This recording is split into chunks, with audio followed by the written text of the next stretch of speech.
अखंड भारत के नक्शे के जवाब में नेपाल ने ग्रेटर नेपाल का नक्शा जारी किया है। नेपाल ने अपने नक्शे में भारत नेपाल से सटे कई इलाकों को अपनी सीमा के अंदर दिखाया है। नेपाल के द्वारा जारी किए गए ग्रेटर नेपाल के नक्शे में हिमाचल से लेकर बिहार तक के कई इलाकों को दिखाया गया है। माना जा रहा है कि भारत की संसद में लगाए गए सम्राट अशोक के समय के अखंड भारत के नक्शे के जवाब में काठमांडू के मेयर ने ये नापाक हरकत करते हुए ग्रेटर नेपाल का नक्शा जारी किया है। हालांकि काठमांडू के मेयर के द्वारा पोस्ट किए गए इस नक्शे को लेकर खुद नेपाल के विशेषज्ञ ही उनकी आलोचना कर रहे हैं। नेपाल के कानून के विशेषज्ञ इसे बचकानी हरकत करार दे रहे हैं।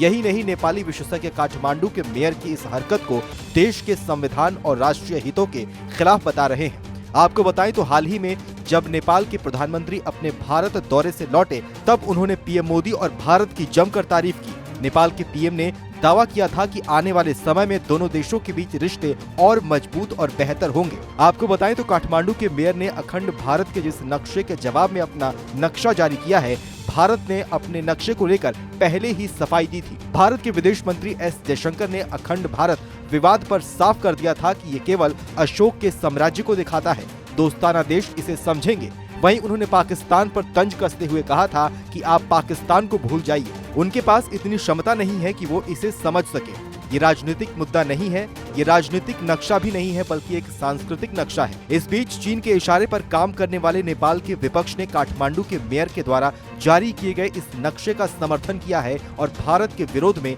बड़ा बयान दिया है। नेपाल की संसद में सबसे बड़ी पार्टी नेपाली कांग्रेस के महासचिव गगन थापा ने गुरुवार को कहा कि देश को ग्रेटर नेपाल का नक्शा भी आधिकारिक तौर पर प्रकाशित करना चाहिए। ऐसे में ये पहला मौका नहीं है जब नेपाल के विपक्ष ने भारत के खिलाफ बयान दिया है, बल्कि इससे पहले नेपाल के पीएम पुष्प कमल दहल के भारत दौरे को लेकर भी उन लोगों ने जमकर आलोचना की थी।